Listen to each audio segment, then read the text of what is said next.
Ողջույն, ես Սուպեր Սմբատն եմ, այսօր ես համար կկատարեմ բնագիտական փորձ, բնագիտական փորձի համար մեզ անհրաժեշտ է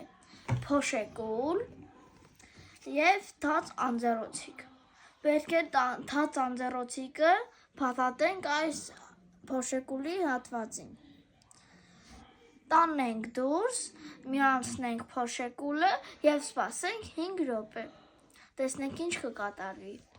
գնացինք, ահա մենք արդեն պատշգամբում ենք, միացնենք փոշեկուլը և թողենք 5 րոպեով,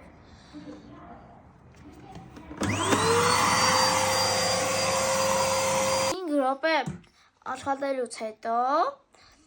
փոշեկուլը անջատեցի և բերեցի ներս, հիմա ինչպես տեսնում եք անձեռոցիկը մաքուր է մնացել, դա նշանակում է, որ օդը մաքուր է եղել, որովհետև երեկ գիշերվանից մինչև այսօր ցերեկ անձրև է եղել, այսքան էր այսօրվա իմ բնագիտական փորձը, դե ինչ կհանդիպենք։